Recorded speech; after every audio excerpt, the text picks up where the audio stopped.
So hello everyone, once again welcome back to my channel. In this video we are going to discuss the predictions for the new year and the new month, that is January 2026.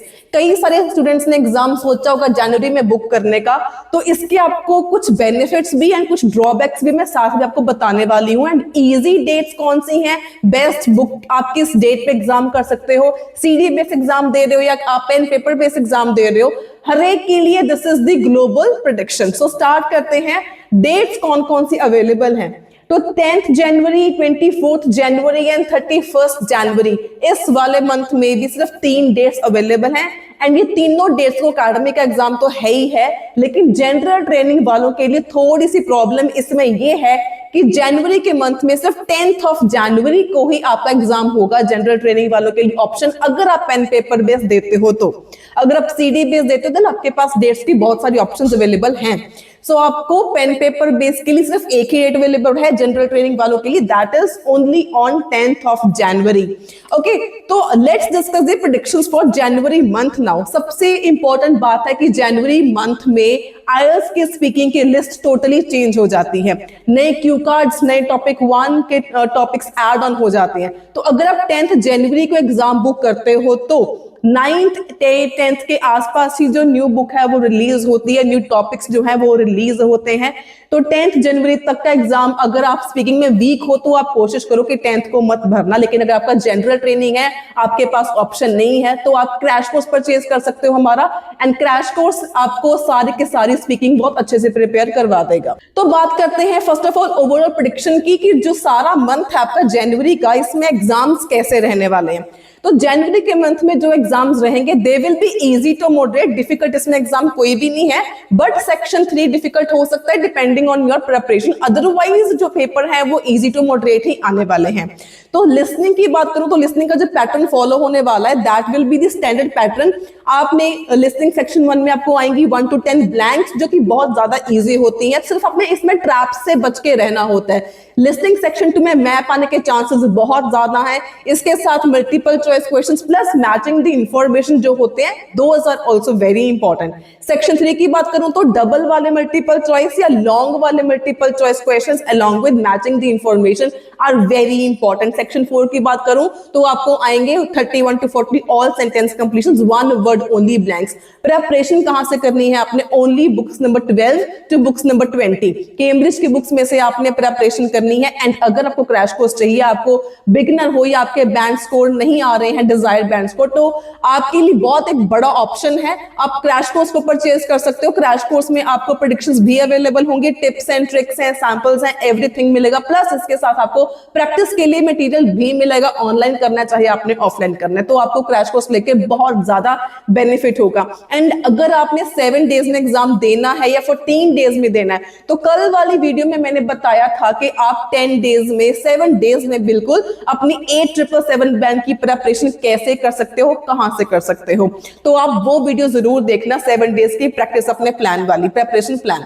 इसके बाद अगर मैं academic reading की बात करूं, academic reading का level भी around easy to moderate रहने वाला है। सेक्शन 3 का जो कंटेंट है, जो टेक्स्ट है, थोड़ा सा आपको डिफिकल्ट लग सकता है, लेकिन सेक्शन 1 बहुत स्टैंडर्ड होगा, ब्लैंक्स के साथ ट्रू फॉल्स आएंगी, ये सारी ऑर्डर में होती हैं, इसको सॉल्व करना बहुत इजी रहेगा। टारगेट करो कि 13 on 13 आपके आए इन सेक्शन 1। सेक्शन 2 में मैचिंग द इंफॉर्मेशन बहुत ज्यादा ट्रेंड में है, along with list of headings, writers opinion and summary based blanks बहुत ज्यादा इंपॉर्टेंट है। इसके बाद सेक्शन 3 की बात करूं तो आपको इसमें से matching the sentence, endings, multiple choice questions, box वाले ब्लैंक्स एंड आपको yes no not given are very very very important. All in अगर मैं समराइज करूंगा, आपका 6 बैंड का टारगेट है तो 30 मार्क्स आएंगे तो आपके इजीली 6 बैंड बन जाते हैं। 30 स्कोर करना is not that difficult for academic students. तो आप लोग क्या करो, only focus on true false, blanks, true false है या यस नो है, इनके ऊपर फोकस करो। ब्लैंक्स चाहे ऑप्शन है चाहे विद ऑप्शन है, इसके ऊपर फोकस करो। Multiple choice, matching the information and list of researchers, अगर आप ये 5 टाइप्स भी अपने श्योर कर लेते हो तब भी आपके डिजायर्ड बैंड स्कोर से कम स्कोर नहीं आएगा। प्रैक्टिस कहां से करनी है, I will drop the link in the description box below. I have a website, उस वेबसाइट की मैं पूरी वीडियो बनाऊंगी अलग से कि उस पर आप प्रैक्टिस कैसे कर सकते हो, कहां से कर सकते हो। सबसे अच्छी बात मेरी वेबसाइट की ये है कि वहां पर जाके आप आइटम वाइज क्वेश्चंस की भी प्रैक्टिस कर सकते हो। लेट्स से अगर आपके ट्रू फॉल्स वीक है तो सिर्फ ट्रू फॉल्स की वहां पे प्रैक्टिस कर सकते हो आप। अगर आपके मैचिंग इंफॉर्मेशन वीक है तो सिर्फ मैचिंग इंफॉर्मेशन की प्रैक्टिस करो as much as you can. And एक और इसमें अच्छी बात यह है कि लेट्स से आपने पूरा टेस्ट दिया एंड उसमें से आपके जो भी टाइप्स ऑफ क्वेश्चन, जो भी आपका वीक एरिया रहेगा उसके ऊपर आपको एक रेमीडियल टेस्ट भी मिल जाएगा। तो प्रैक्टिस के लिए मटेरियल तो इतना है जितना मर्जी प्रैक्टिस कर लो। एंड अपार्ट फ्रॉम दिस आपने कैम्ब्रिज की बुक्स नंबर 12 to 20 किसी भी कंडीशन में छोड़ के नहीं जानी है। चाहे आप एग्जाम पेन पेपर बेस दे रहे हो, चाहे आप एग्जाम सीडी बेस दे रहे हो, चाहे आप एग्जाम इंडिया में दे रहे हो, दुबई में दे रहे हो, कनाडा में दे रहे हो, यूके में दे रहे हो, जहां मर्जी एग्जाम दे रहे हो, कैम्ब्रिज की बुक्स को फॉलो जरूर करो। चाहे आप बीसी से एग्जाम दे रहे हो, चाहे आप आईडीपी से एग्जाम दे रहे हो, तो कैम्ब्रिज की बुक्स नंबर 11 to 20 को प्रैक्टिस आपने जरूर करके जाना है। चाहे लिसनिंग है, चाहे रीडिंग है, चाहे राइटिंग है। अगर आपने इतना कर लिया ना तो कहीं पर भी और जाने की आपको जरूरत लिटरली नहीं पड़ेगी, अगर आप इसको अच्छे तरीके से कर लेते हो। ये नहीं कि आपने करा, आपके 20 मार्क्स आए, अगला टेस्ट, देन आपने करा, आपके 24 मार्क्स आए, अगला test. This is not the correct way at all.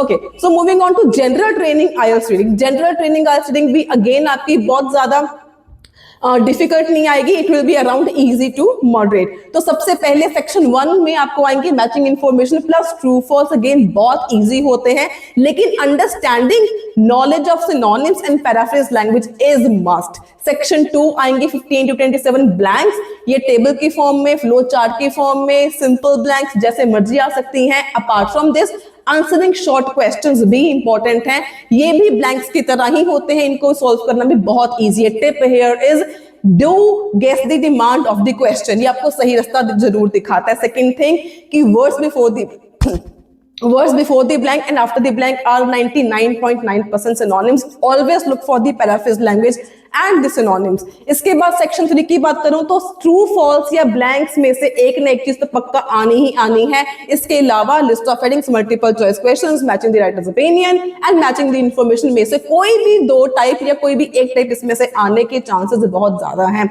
अगर मैं जनरल ट्रेनिंग के वालों की बात करूं, अगर आपका टारगेट स्कोर अराउंड 5 है तो सेक्शन 2 सबसे इंपॉर्टेंट है, प्लस सेक्शन 3 की ब्लैंक्स। इसके अलावा सेक्शन 1 भी आपने करना है, तो आप लिस्ट ऑफ हेडिंग्स या मल्टीपल चॉइस को स्किप करना आप लोग कर सकते हो, लेकिन फॉर मोर देन 7 बैंड्स आप कुछ भी मिस कर नहीं सकते हो। तो आपने प्रैक्टिस अगेन कहां से करनी है? Books number 11 to 20 Cambridge IELTS की बुक्स प्रैक्टिस करना बहुत जरूरी है। इसके अलावा मेरे पास तो जो मेरी वेबसाइट है बिल्कुल वो है ही है। अगर आप सीडी बेस एग्जाम दे रहे हो, बिल्कुल पेपर का फॉर्मेट वैसा ही आता है जैसा आपको हम प्रोवाइड करते हैं वेबसाइट में। एंड अगेन चाहे एकेडमिक हो, चाहे आप जनरल ट्रेनिंग हो, अगर आप कोचिंग के लिए आपके पास टाइम नहीं है तो आपके पास 2 ऑप्शंस हैं। Either you can purchase our crash course और either you can join the membership of my channel, क्योंकि from tomorrow I will be again uploading videos only for the members.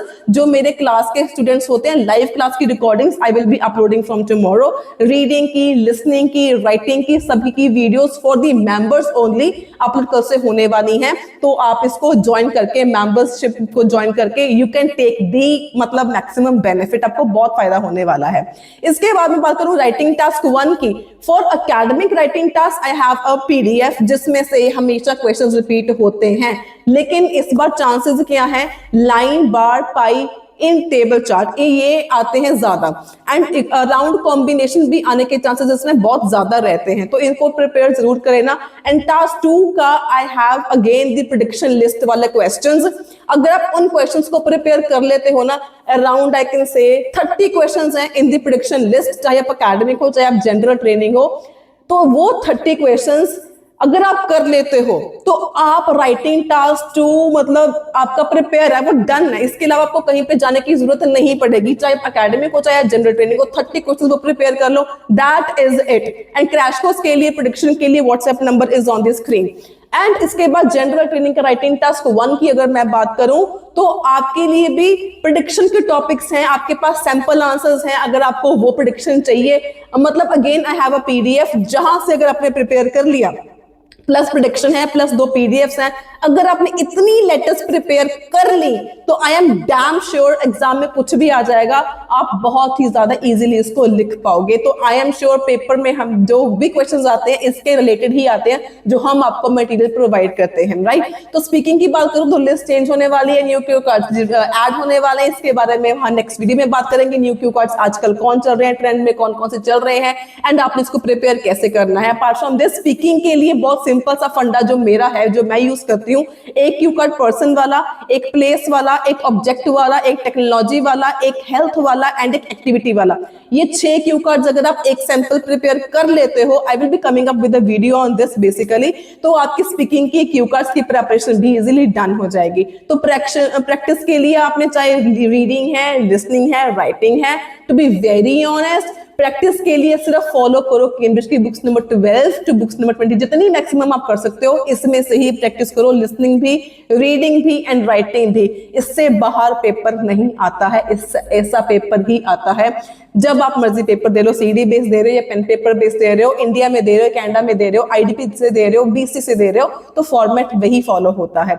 So that's all for the day. अगर आपको इस video से कुछ सीखने को मिला, कुछ इन्फॉर्मेटिव लगी, don't forget to thumbs up, share with your friends and don't forget to subscribe my channel for more daily informative videos on IELTS. Until then, stay happy, stay healthy, and all the very, very best for your IELTS exam.